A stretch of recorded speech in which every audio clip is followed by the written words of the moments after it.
Hello, this is Wendy Bialis-Odell, the Director of Curriculum, Instruction, and Educational Standards.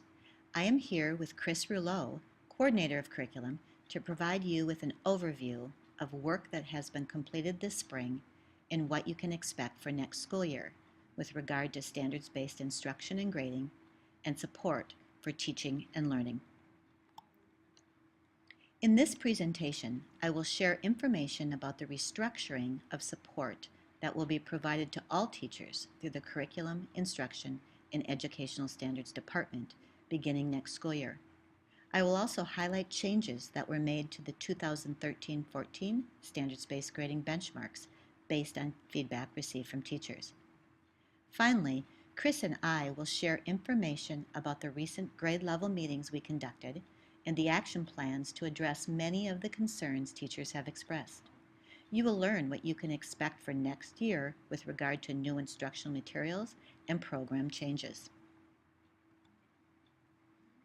As you may know, the curriculum department will be restructured next year to better reflect the needs expressed by teachers and the nature of our integrated approach to providing support for standards-based instruction. Historically, our department has been structured around specific curriculum areas. Beginning next year, our structure will be aligned by level, elementary and secondary. We no longer will have subject area curriculum specialists. Rather, we will have 8 staff development assessment specialists serving the needs of our sites. After budget reductions, we had budget capacity for 6 positions, and our plan was to have 3 positions assigned to elementary sites and 3 assigned to secondary sites.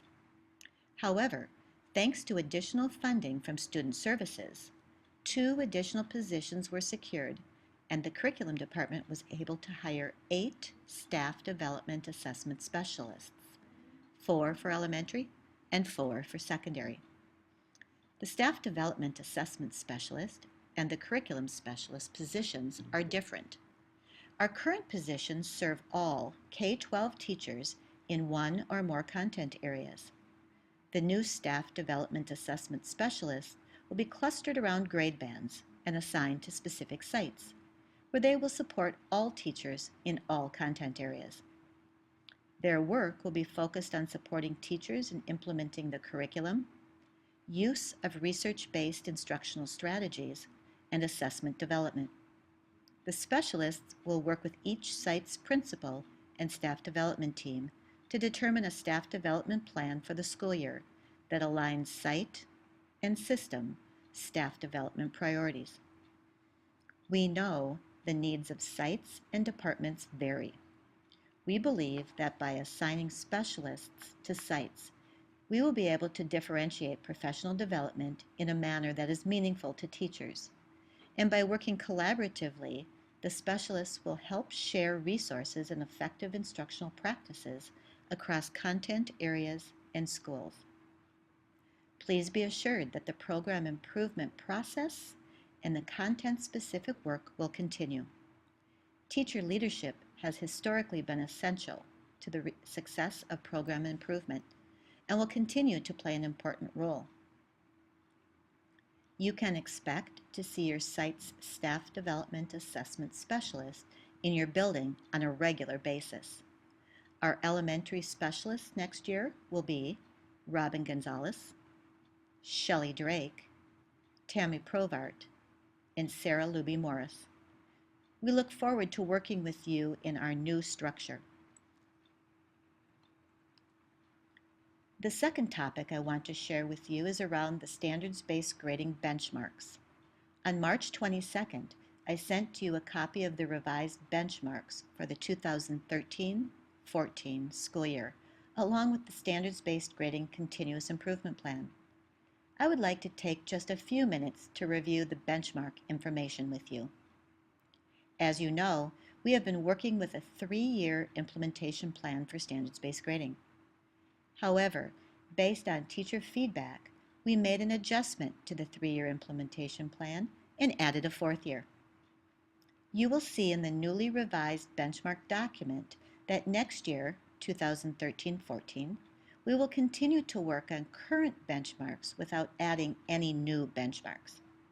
The specific benchmarks we will continue to work on include academic misconduct, assessments, formative feedback, multiple opportunities, and the 0 to 4 scale. This benchmark specifically relates to grading at the secondary level. We know, however, that through our assessment work, we will address concerns about better defining the elementary 1 through 4 scale as well. All of these benchmarks are highlighted in yellow on the benchmark document. There have also been some language changes to provide greater clarity, and those changes were highlighted in green. The third topic to discuss is feedback from the recent grade level meetings and the action plans to address many of the concerns teachers have expressed.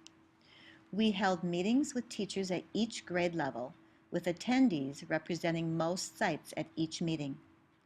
Teachers expressed their needs in the areas of instructional materials, assessments, and other areas such as the desired report card revisions.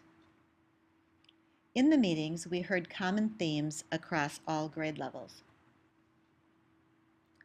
Teachers told us that our K-6 report cards need to be revised. Our assessments need to be revised or created. We need to check them for quality and align them across content areas as much as we can. Teachers expressed a desire to have all the assessments more aligned with our instructional materials, and to make it all make sense and be manageable.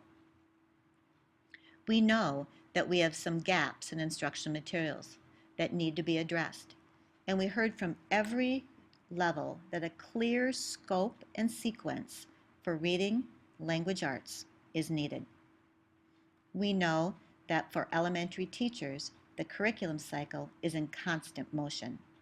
As the state changes standards and we learn more about our learners and how to better differentiate instruction, we need to make changes, and those changes may not always align with the 7-year curriculum cycle. We are committed to responding to student needs and at the same time doing it in a way that is supportive of teachers. To that end, in the next several slides, Chris Rouleau will share specifics for your grade level about what you can expect for next year with regard to instructional materials, assessment development, and other curriculum needs. Hello, fourth grade teachers. Chris Rouleau here. First of all, for those of you who've been in a room with me in the last couple of weeks, you know that I have been having some voice issues and I'm prone to coughing fits at any given moment. I'm now finishing 5 weeks with this, and I've been waiting to make these videos, hoping that my voice would return. But alas, here it is Thursday night. I waited to the last possible moment, and it hasn't happened. So bear with me. Hopefully you'll be able to hear and understand everything I have to share. I will be posting all the videos for K through 6 on our new CIES website, which you'll hear a bit more about later. And I'll be creating a document that outlines everything that I'm sharing.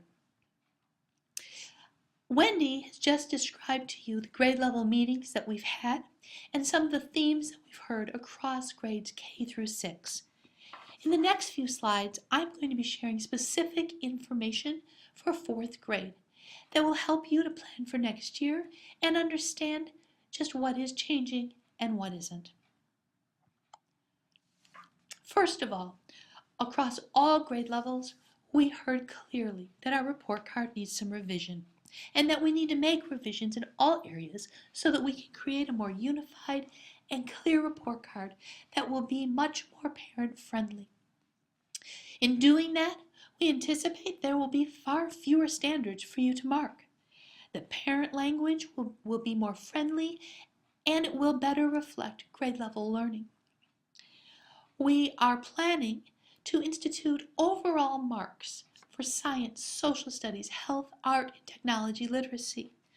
We'll plan to list the reporting standards under those overall marks, but we won't ask you to mark each of those reporting standards, just to give a single summary mark for each area. And finally, we're going to return the use of the plus and minus for social skills and work habits, along with the marks of OS and N. These changes will be drafted by curriculum staff, and then we will turn them back to you to take a look at and give us your feedback for any final revisions. We'll do that before school is out, and we will have our final revisions completed before the end of June. In doing that, we'll have those report cards ready to go for next year.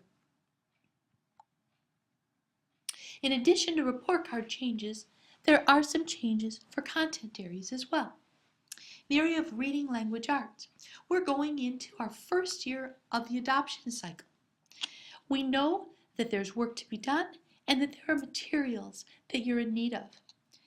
In addition to core materials, you've also made requests for additional bookroom books, classroom libraries, and especially nonfiction text that will align with your science kits and social studies units. At this point, I'm not confident how much of our capital budget we'll be able to allocate to those kinds of book purchases, but we do know that it's a priority and we will do whatever we can to support that. In addition, however, to these things, we do have some core content items that I can be pretty confident in telling you will be occurring. First of all, we'll have a new core writing program for everyone. Over the last several years, we have heard from teachers over and over that we needed to do something to address writing, that the writing program as outlined in trophies was really not meeting our needs. And the result has been, because we weren't in a position to do anything system-wide, that individual teachers and sites selected and purchased materials for their own use. We understand that that happens, but we are now in a situation where we will have a district-wide adoption of a core program. The core program is called Benchmark Writers Workshop. For those of you who have been attending Steve Dunn trainings over the last couple of years, you'll feel some familiarity because Steve Dunn is one of the authors of this program. We'll provide training for everyone in the fall. Unfortunately, we will be purchasing these materials out of next year's budget, which means I can't place the order until July 1st. We will do everything we can to get those materials in and let you know when they might be available if you'd like to pick them up earlier than the start of the school year. In the area of reading, we've heard, as has been previously mentioned, that we need all grade levels to have a consistent scope and sequence that will bring some consistency, a guaranteed curriculum for all of our students and our teachers to have a really clear picture of grade level expectations, not only for the current grade, but what comes before and what will come after. 8 years ago, we started using the Harcourt Trophies reading series. That was our scope and sequence, but at this point is not serving us well because it was based on standards that are not the current Minnesota State standards with the Common Core. We know that this is big work, but it's essential work, and we'll be convening writing teams to work on it this summer. Finally, we've heard from you that we need to put some time and energy into our assessments, streamlining, revising, really making clear what needs to be done and what's optional, making sure that our rubrics are well aligned and that they're really teacher friendly and student friendly. There's been a lot of great work done by writing teams on these assessments over the last couple of years, and we know that this summer will be another step in the direction of really creating a comprehensive assessment package that will help you in your classrooms. The area of math, there will be no change to our core instructional materials, but we have heard that we need to do some work to clarify the scope and sequence and standards alignment so that you're very clear about which parts of our instructional materials clearly address our Minnesota State standards and which, although they might not connect to a mastery standard for your grade level, absolutely need to be taught because they are building understanding for future learning. We know that assessments, again in math, need to be addressed, and that we particularly need to pay attention to rubrics and to quality of assessments. That work is also big work, but is absolutely work that we can get done. In science, 4th grade will have a new kit, but not a new kit. The water kit has been revised, and we're purchasing the 2013 edition. You'll be trained with this new kit in the fall, and it will be added in or continued, if you just think about it as water, with the 3 kits that 4th grade teaches: magnetism and electricity, earth materials, and water. Reporting standards have all been revised for science, and they've been aligned with the kits. We'll be creating assessments that match your instructional materials and, most importantly, the standards, but we'll be doing it in a way that's manageable for you. And finally, any gaps that teachers have identified between instructional materials and the standards will be addressed. In social studies, every grade level has new standards. Much of what is taught with the new standards was reflected in our old standards as well, and there's very, very good alignment between our current social studies materials and the standards for most grade levels. At 4th grade, the emphasis is not on regions any longer, but on North America.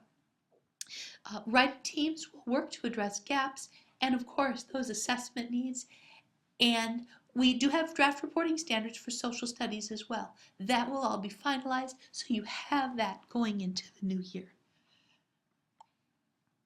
And finally, in the other areas of art, health, and technology literacy, we've heard that we need to take a step back, look at the full picture with the standards, of course, with the report card, but also assessments, rubrics, and the alignment between instructional materials and the expectations of the standard to make sure that what we have is tightly aligned and is manageable in the classroom. In summary, there are some new things you can count on in 4th grade for next year. Benchmark Writers Workshop will be new. The water kit, the new edition, will be rolled out, and your social studies content will be focused on North America with those new standards. And finally, by popular demand, we will be addressing the need for a clear scope and sequence in reading and language arts.